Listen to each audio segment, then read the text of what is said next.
you have differences in how people react to different opportunities, different circumstances, different challenges.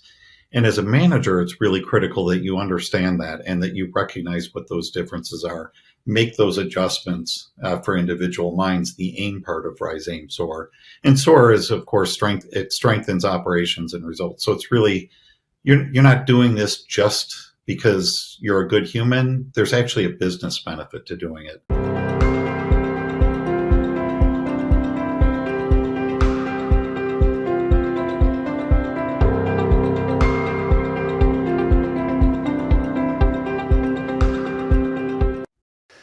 Well, Mike, welcome back. Thanks for joining me again to talk about this idea of how we can create a mentally healthy work environment. So in the last segment, you shared your strategies around running ideal stress environments. Now we're going to talk about adjusting for individual minds while in a supervisory role. So can you share a little bit about how this fits into the overall curriculum of Rise, Aim, Soar? Yeah, so Rise, Aim, Soar starts with running an ideal stress environment. And a key piece of that is aligning organizational goals, good performance management practices, collaborative problem solving. But even if you're, as an organization, doing all the right things, you have differences in how people react to different opportunities, different circumstances, different challenges. And as a manager, it's really critical that you understand that and that you recognize what those differences are. Make those adjustments for individual minds, the aim part of Rise, Aim, Soar. And Soar is, of course, strength. It strengthens operations and results. So it's really, you're not doing this just because you're a good human. There's actually a business benefit to doing it. So that's really the SOAR part of it. Yeah. And you also happen to be a good human, which is helpful. Mike, I remember, during trainings that we've done together, you've shared a particular story. And I believe that it's in this segment around adjusting for individual minds, about an employee who was having a triggered response to the setup of her work environment. And that story had always stuck out to me. And how you adjusted for her, I think was fantastic. I think you know which story I'm talking about. Can you share the details around that?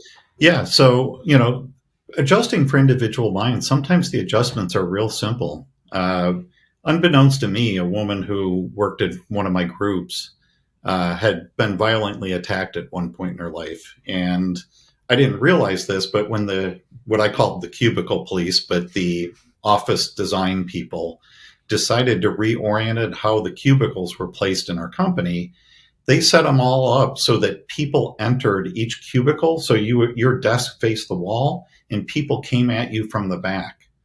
And I noticed after a period of time that every time I walked into that cubicle, she just jumped and then just kind of sat frozen for a while and, clearly took a while to get re-engaged. And, I just after a while said, is there something about, how I'm coming in here that's disorienting for you? And she just very clearly said, I don't do well when people surprise me from behind. It's not good for me. And I had to fight with the corporate police and let them know we can't, this may be how you would like them all to be, but we have to make adjustments for people. We also know there are people who are very light sensitive. They need to be able to see sunlight. It really is depressing to be in a concrete building for periods of time. And had another employee who just needed to have, the walls reduced so that there was more light reaching her area. So I've got example after example from my work experience of small adjustments that we made that just made an enormous difference in that person's ability to be happy at work, to be productive at work, to be able to focus on work and not to focus on what they were struggling with. Absolutely. And those are really tangible and practical examples of that, altering the physical environment. Can you talk a Right. little bit about those things that maybe aren't so obvious? Certain behavior patterns that you see, or when someone is having a challenging relationship, a dynamic is off at work, and going through that process of adjusting for individual minds. How do you approach that in sort of a methodical way?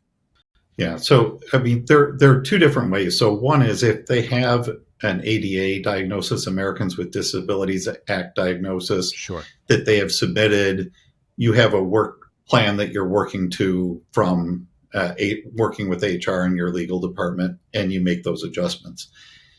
Most of the people who are struggling with a mental health challenge, more than half of those who have a diagnosable mental health condition have not been diagnosed. Right. And of the half that have been diagnosed, less than half of them are being treated. So most of the people that you would have to adjust for aren't going to have that diagnosis and treatment plan that you can operate from. So you Right. have to be paying attention to how they're behaving and to what their needs are, to their facial expressions, and make adjustments based on that. One example that's really common in a lot of organizations is the impact of social anxiety when somebody has to give a presentation. Sure. Because of the position I had in the company, people in my department were sometimes presenting to senior management. Some of them were very comfortable and thrived on that opportunity. Others would go into a deep panic. Mm. So, we had to set up a system for one particular person that's sticking out in my mind right now of, okay, do the presentation. First, do it for one of your friends in the department, somebody you feel comfortable with. Then after you've done that and you've reworked it, do it for me. And then after you've done that, we're going to get a group of us together from the department and you present to us. So by the time they're presenting it to senior management, it's the fourth time they presented. They're very comfortable with the material. Sure. They can make adjustments. I can remember one particular presentation when I realized I needed to do that for the employee the next time, where I'm like, ooh, that did not go well at all. They basically froze. And again, it goes back to understanding that when you're in that overstressed environment, you may know everything, but if you can't access your memories because you've got a chemical barrier in your brain that's preventing you from getting to them, you can't answer the questions. So we have to lower your stress level enough that you can go into that presentation and really perform at your best. And it's really unfair as a manager to put an employee in a position to fail. Right. And you may not necessarily know which employees you need to do that, but that kind of social anxiety is common in a lot of organizations.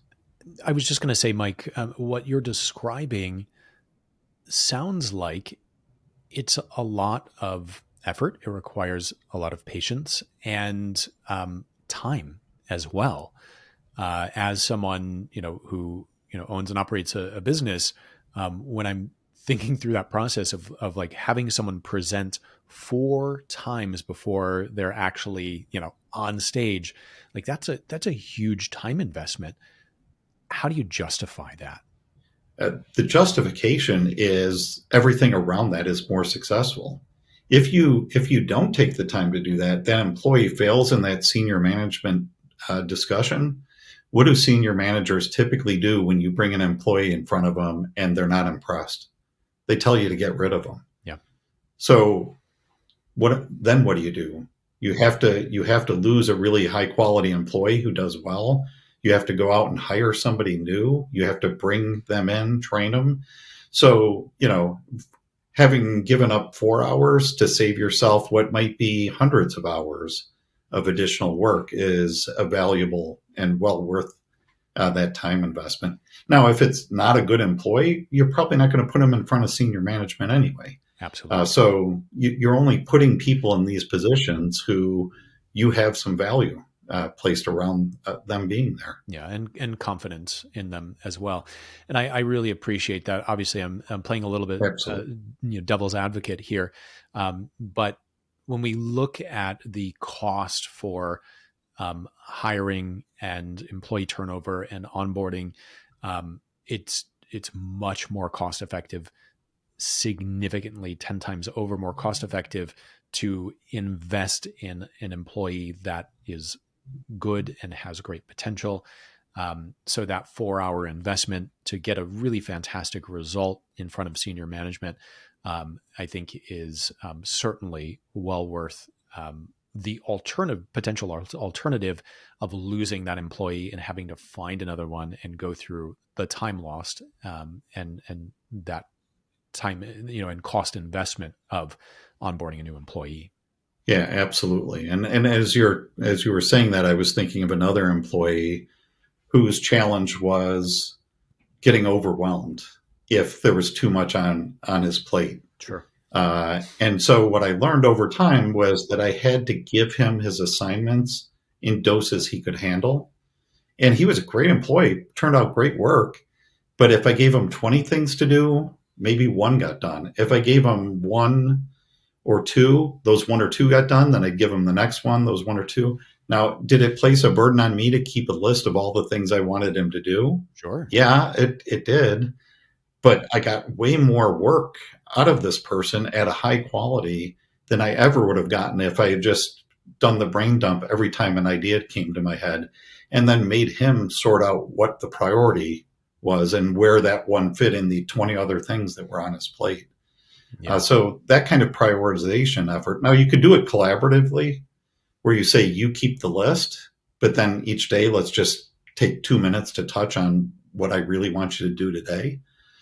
So there are other ways besides you keeping a separate list that you could do it. But these are things where when you've got good employees, and especially in a knowledge field, like, I was working in a knowledge field where it was the creative communications, the marketing communications, corporate communications, but you had to have an understanding of chemistry, chemical engineering, the water industry, and a whole lot of background that literally takes years to build. So you lose somebody like that because you won't make that minor adjustment. You're going to pay the price for quite a long time. Absolutely. And that reminds me of what you were saying in, previous segment when we were talking about running ideal stress environments, and sharing the goals and priorities, but making sure someone understands, hey, these are the top ones that I want you to focus on. Here's, where Right. your real value is as an employee, and then keeping them on track with those individual tasks.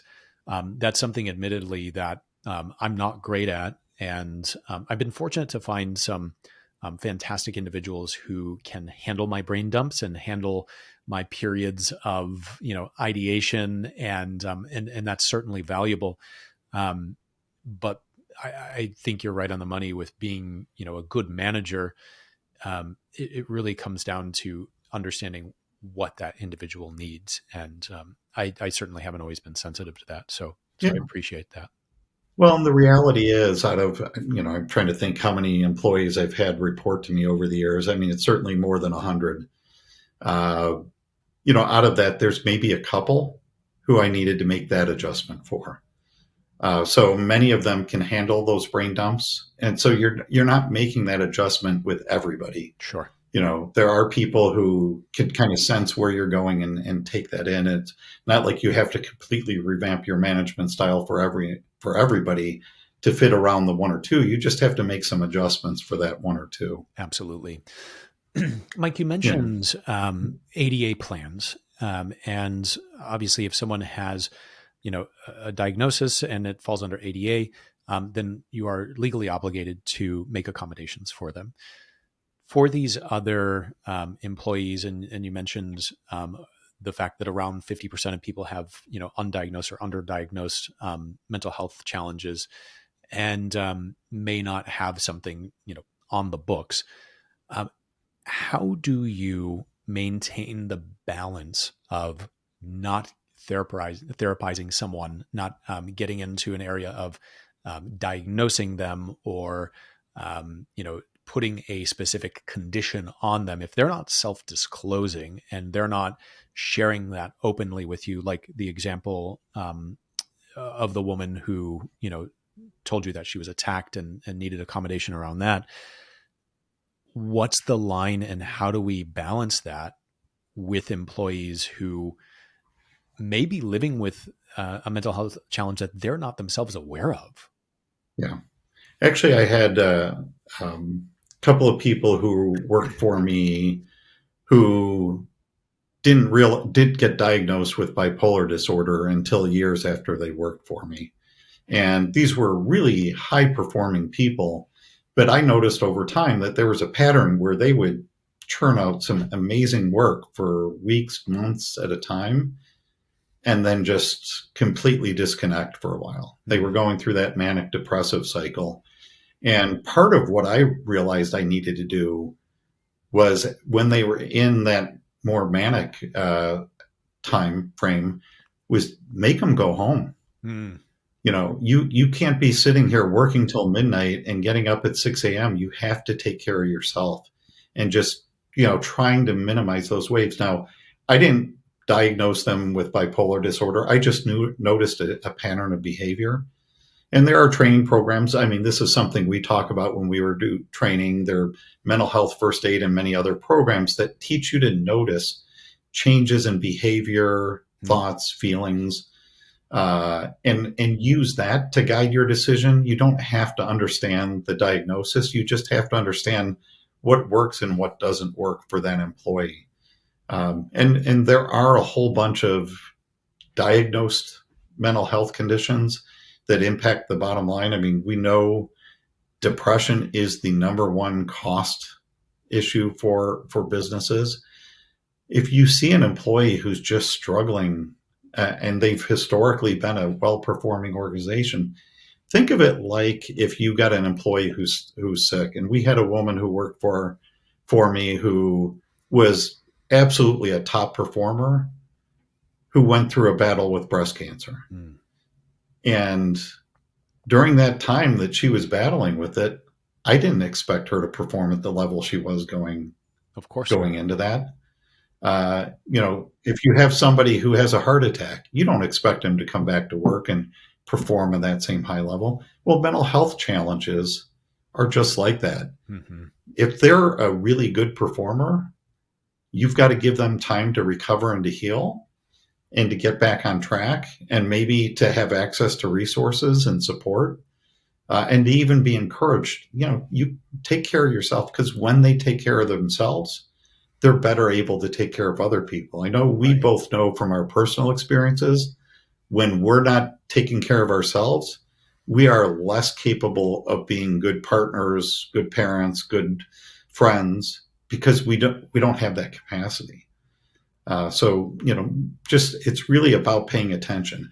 Now, if you get a new employee in who the first couple of months on the job, they're just not doing anything, you don't just go in and assume that this must be a depressive episode or whatever. You just decide that's a bad employee. Well, That's a fair estimate in that case. But if they've got a track record of performance and they go through a period of time when they're struggling, chances are there's something that they're struggling with that they don't know how to deal with in that moment. And it could be a mental health challenge. It could also be those, the other piece that we talk about in the Adjust for Individual Minds section of the workshop is the adverse events that people experience, the life events that hit us. And those have an effect as well. Yeah, absolutely. And maintaining that balance of, getting to know an individual in a work appropriate way, without becoming, a counselor, is, I think a delicate balance. You mentioned with, the example of an employee that later was diagnosed with bipolar disorder, you noticed some behavior patterns that, you interpreted as being, manic. And I think it's important to, sort of withhold our, judgment or diagnosis there. But that doesn't mean that you can't enact boundaries, that you can't put in place the necessary parameters to, ensure the safeguard of, that individual or the environment, and certainly, the overall culture of an organization. So I think that's an important point. Yeah. And to your point, I never would have shared with that employee what I thought might be the diagnosis because that's not my job. And I certainly didn't share that around the organization. It was just something that, because I paid attention in the field, I had more awareness of. But you don't have to have some background in mental health or your own personal experiences with it to notice those behavioral patterns. And that's really what we're trying to pay attention to. Absolutely. So you're bringing awareness and noticing, people's, performance patterns, behavior patterns, looking for, cues and signs like facial expressions or, signs of stress, things of that nature. Once you've sort of identified that, hey, there's something here that we need to adjust for, then how do you go about collaborating with that individual? Um, what's your approach to bringing them into this process so that they have agency, so that they have a stake in this process as well? Yeah, I think the key is just to be as honest as you can without getting into that medical discussion. Just say there are times when you're really performing at a high level and other times when you're struggling. Is there something about the way the work is set up or how you're assigned work that you think is likely to work better for you? For somebody, for example, one of the common methods of making an adjustment, an accommodation under ADA for bipolar disorder, is to put individuals more on longer term projects Hmm. where they can achieve more of the work in pieces when they're feeling their best versus having daily deadlines where, ultimately, if they've got daily deadlines, that's probably not going to be the most successful role for them. But Mm-hmm. it's really about asking them what kind of work environment they've succeeded at in the past, what they think is most likely to succeed. Is there something about the role or the structure, or maybe it's even the people around? Maybe they're working with somebody who's just really toxic in the way they interact with them. And sometimes you can fix a problem by just saying, "Oh, you people just don't belong working together because you don't interact the right way." Sure. But it's about having that discussion without medicalizing it. To your point, Yeah, absolutely.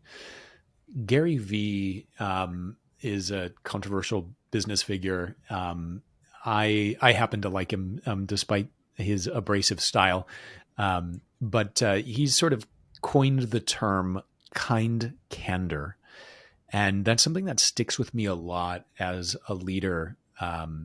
This approach of providing feedback or trying to adjust when we see behaviors that are unwanted or unhelpful in a work environment. And I think that's what you're describing, Mike, is this approach of kind candor. yeah, We have to talk about something and address an issue straight on. However, doing so in a way that is really taking into account that we require compassion as well. right. Yeah, and that's so. If you don't have those discussions, you're just going to continue to be annoyed by the behavior or things that aren't the way you wish they were. When you can have the discussion, you can solve a problem. If you don't have the discussion, you're never going to solve the problem. Yeah. So I like that. I like that term, kind candor, because that's what we need. We need to be relied on. I mean, people who are struggling still want to know that somebody relies on them. We all have a need to have that purpose, Yeah. that hope, that sense of belonging. And when you kind of ignore those discussions, you're basically saying you're not important enough for me to want you to be at your best. Yeah. I appreciate that. Mike, as we wrap up here on this segment for adjusting for individual minds, um, what would be something that a manager or a leader could do right now today to start to make this culture shift in their organization and start to shift a relationship with an employee? I know, oftentimes I've felt like maybe things were so far gone that the relationship had deteriorated to a point that it was unsalvageable. And sort Mhm. of what's the point of trying to go down this road? So, what's something that someone can do today to start taking that step to change this culture? I think one of the things that I think all managers should do is just to study a little bit on what are the normal accommodations that people might make for various mental health diagnoses. And just to understand, a lot of them are really simple things, adjustable start times, alternating work from home, different workspace disclosures. So you have an idea of how easy it is to make many of these adjustments. You don't have to become an expert in mental health. You just have to understand what are common things people need to know or that managers can do to create a better work environment for different types of people. And I know we use this in our training, but even something, I think a lot of people have seen the Mentos being dropped into a Diet Coke bottle, and they see how it explodes. Well, you can take a whole variety of different sodas and drop a Mentos in, and they react to them differently. Sure. And we have to recognize that uh, you can look at your people and think they should all be the same. They're just not. We're all very different. And not only are we different in our core, but if we have, adverse life events coming at us, we've lost somebody, we have a serious illness, we have to take care of parents or children differently, even the loss of a pet, which most managers don't understand how devastating that can be to their employees. Those pets can be really crucial. Just giving them a little bit of time to grieve and a little bit of space to grieve gives them a chance to come back, and be able to be engaged. So it's really about understanding. In many cases, I would just take the time to research what are the simple things I can do to help different kinds of people be successful. Mike, that's a fantastic takeaway and something that I think is really accessible. Just looking up there's already playbooks out there for making a work Yeah. environment ADA accessible. And I'm not just talking about wheelchair ramps. We're talking about all disabilities that people might be facing, but especially those invisible illnesses. So, thank you, Mike, for that. Right. That's really tangible and I think actionable for people.